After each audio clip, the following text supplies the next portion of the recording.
Did you see the latest Kickstarter? Which one? All of them. All of them? This one where you get 330 board game miniatures that you're just going to jam into your closet 2 years later. But I'm still waiting for panicked. the other 4 that I ordered that I That's not good. Yeah. Hey guys, welcome to another Lords of War Games Hobbies video. I'm Chris, this is Jay. And we do these kind of videos, little industry talks a couple times a week. So if you like it, give us a subscribe and check out some of the other hot take videos we've made on this channel. We try our best to give you some interesting, spicy topics to think about. Today we wanted to kind of dive into a topic that kind of comes up pretty constantly, actually, for us in the hobby shop, because a lot of big and small companies use this mechanic, which is the Kickstarter engine. Kickstarter engine. Yeah. The best and worst thing to ever happen. And let us remind everyone that these videos come from our experience, right? And we're 2 hobby shop owners, and it's obviously in the context of like, is this something that's good for the business, right? Obviously, people be like listening and be like, oh, that's weird. I love Kickstarter, and sure. like, yeah. At the end of the day, I think getting into this a little bit, Kickstarter is primarily, obviously, a direct-to-consumer pre-order utility system or whatever. System. Yeah.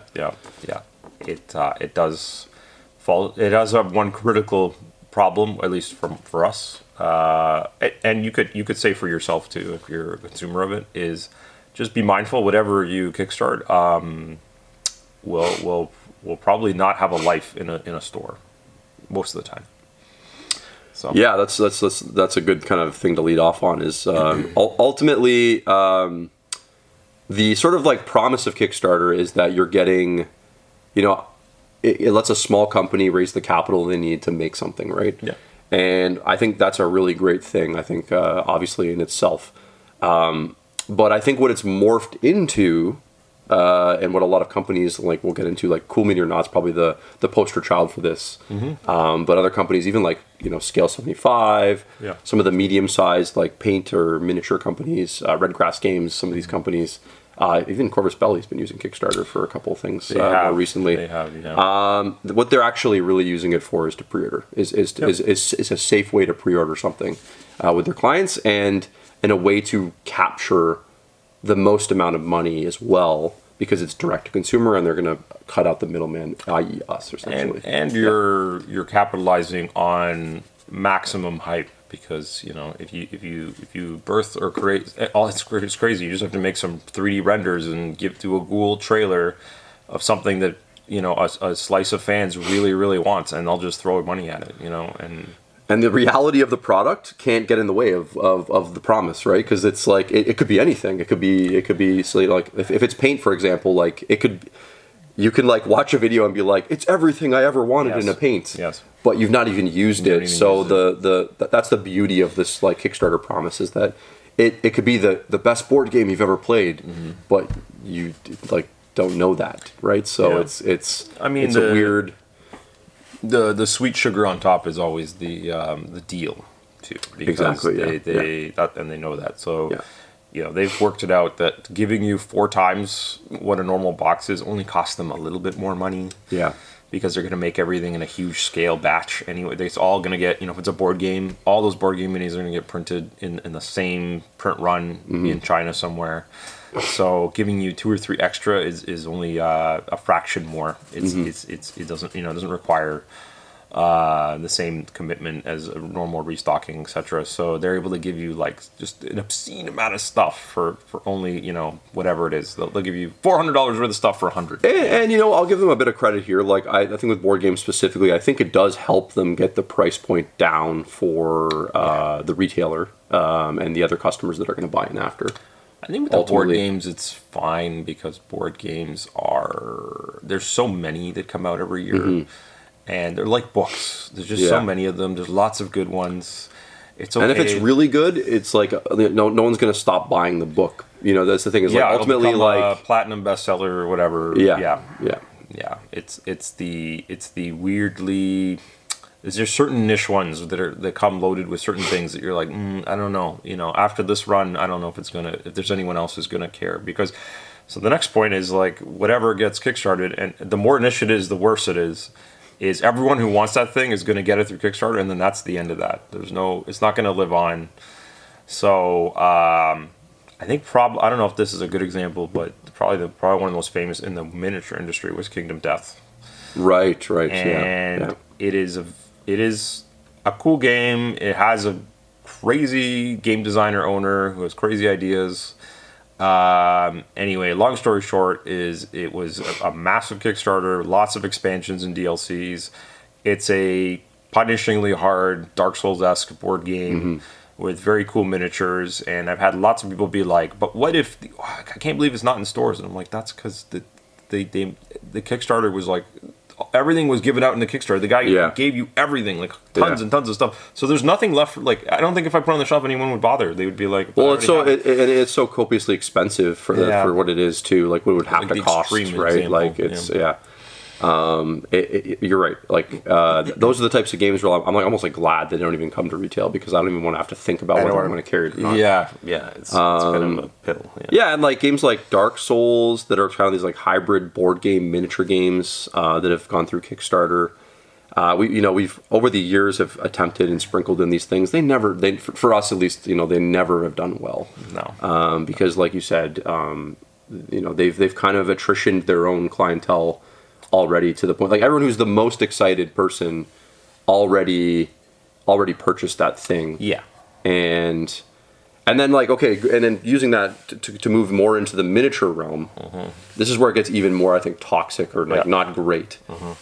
When you start doing like direct to consumer stuff, these companies do direct to consumer, which is what Kickstarter is you've taken the most excited, let's use the Game of Thrones game or whatever, which was Song of Ice and Fire. A decent Kickstarter. Like we actually did the retailer pledge for that, and it went relatively well. I'll give them a lot of credit. Like we made some money, which was better than no money.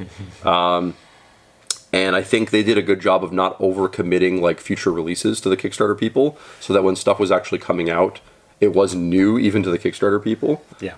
So there was actually some money to be made, because that's ultimately the question I always have is like, okay, like what can I sell these people? Oh, what was that game? Wrath of Kings. Wrath of Kings. Oh, that is a literal perfect example of how not to kickstart a miniature game. Yeah. Holy cow. So the first entire year of its releases were all given out in Kickstarter. Yes. The game was dead on arrival, essentially. Yeah. We had a little bit on the shelf, and it was all stuff that everybody had already. Yeah. So we were trying to get some new people into it. But for the most excited people that wanted to play the game, that had Kickstarted it, they were, as I described it in plain terms, they were not customers. They were coming to the shop, they had nothing to buy for a year, and they wanted their game to succeed. And you're just looking at them, you're like, I don't know what to do for you. Like I don't really want to give you space to do this. I don't really like, this is a weird relationship. This is a weird place that the company has put us in, between us and the consumer. The consumers come to us and been like, this is a miniature game. I thought you were a miniature store. Yes. Yeah. And you're like, I know, but like, we also are a business that needs to make money, and this is a weird place that we're put in, right? Yeah. And ultimately, that's generally where we end up with Kickstarter, right? Is where's the promise of making this a viable thing to sell? Well, and to add to the thing, when they give out the whole first year release, or regardless, when they give out a ton of stuff, even Song of Ice and Fire had this problem. I remember these absolute towers of product that I was giving the customers that bought it. Is so let's go back a second. So like when they launched the Kickstarter, let's say spring of one year, when does it deliver? Well, 18 months later, right? Because that's how long it takes them to actually pull it off. Take those designs, get it all produced, packed, shipped, delivered. So and they just gave you like all this stuff, 20 different kits. So let's get ready for the next wave. Well, guess how long that takes? Oh, it's another 18 months, because it's not like while they were filling the first Kickstarter, they were working on the second one. Yeah. So it's actually, in the case of the Wrath of Kings, it was like, no, the next stuff isn't coming a year from now. It's coming 2 years from now, or 3 years from now. Yikes. So, and we've seen this with the other famous one that was absolute disaster, Drop Fleet Commander. Was just the spaceship game or whatever that connected to Drop. Zone Commander. They bit off way more than they could chew. Disaster getting it out the door, and then they had nothing. Like, people were like, "Oh, what about these extra ships and this?" And then they're like, "Oh yeah, that'll be the next Kickstarter." and I think too, when you know, and not every Kickstarter is like this, where they give a pile of stuff, but like, what does it do to prices when you give somebody a 70% discount inevitably on what's going to end up on the shelf in our store, and then the new customers come in and they look at like the Game of Thrones starter box, and you're like, "Why is this $160?" Yeah. I can get one for 75. Exactly. Because everyone. That's the other thing. That's hilarious about Kickstarter, is like the emotional feeling you had when you clicked buy. Yeah. Doesn't always make it to the 18-month mark. No, you just come to the mail, you're like, and we've had this experience because we do like a little bit of a trade-in program for people where like they bring their entire, like, it's literally coming, like they bring it in the box they shipped it in. They opened it up, looked at it, and closed it back up again. And that's what they're like, "Can you sell this for me? Can you sell this, please?" And I can't tell you how many times that happens. Like, and I get it. Like, you don't feel the same way you felt when you actually wanted it. You wanted it then. Yeah, you were really excited, and then when it came to the like, or whatever happened, it eventually arrived. You're like, triple, quadruple parked on other Kickstarters you've ordered, and then it's just one thing that, you can't put in, find space for, or the shipping cost on it was stupid and you didn't expect that, like all these things. So it's funny, I always go back in my mind, I don't remember if it was like who told me this or if it's just a saying or whatever, but like it always comes back to me as it's only a deal if you actually need it or want it.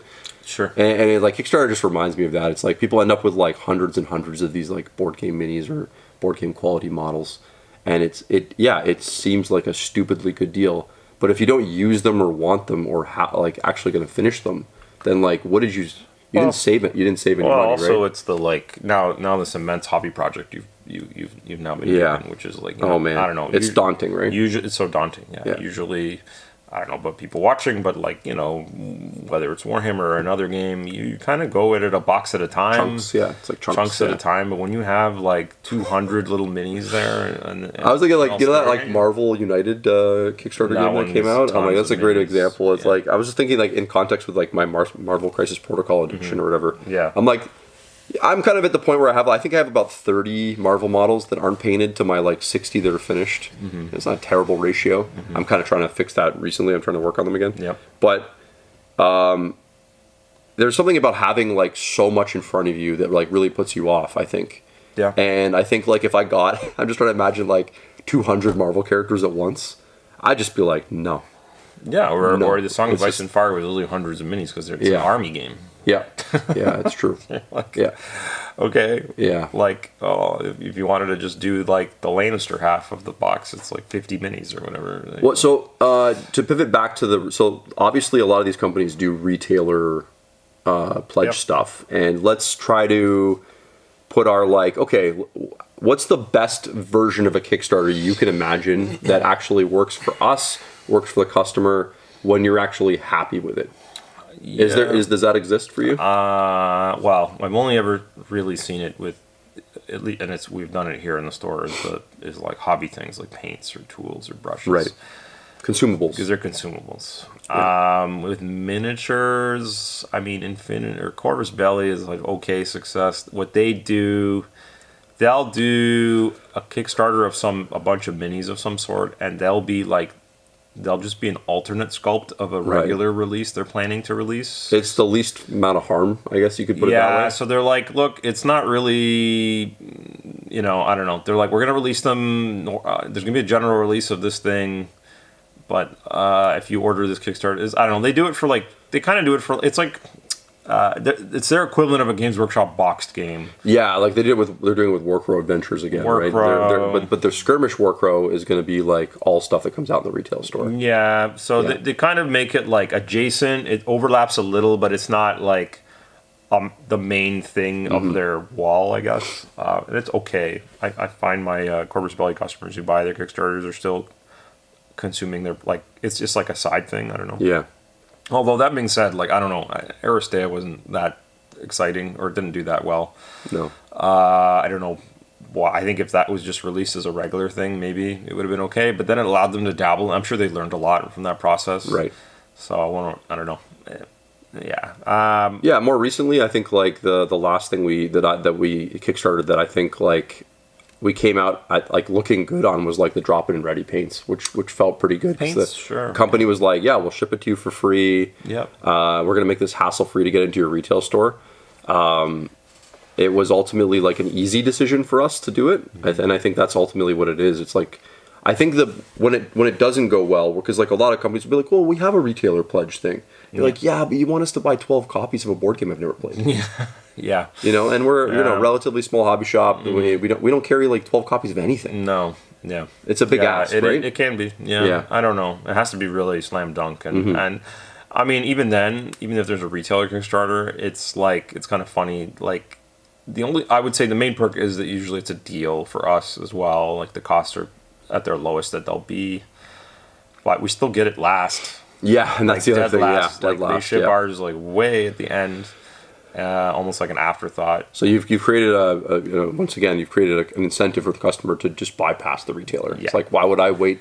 Why would I wait last to get it from Chris? You're going to wait longer. I could get it 3 months earlier, and you're going to pay more. To be honest, like probably. Yeah, you're not going that's to actually true. Yeah, you're not going to get as good of a deal. You know, so it is one of those things that it is a little bit of like we almost feel like we're fighting with them. Like we're not on the same team a little bit. Yeah, which is why we generally avoid them. Again, on the consumables, we've had some good success. Like there's like 3 or 4 paint lines and tools and whatever that have worked very well. But on the miniatures, I struggle to think of, or even with the board game. Sometimes a board game, like you said, it's like so good. Like wasn't Root a Kickstarter game? Was Root Kickstarted? Maybe.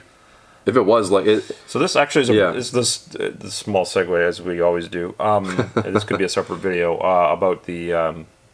I know you were like following him about the what's his name, Stonemeyer Games guy. Oh yeah, no, that would be an interesting video to do. He's he's the guy who made Scythe, Wingspan.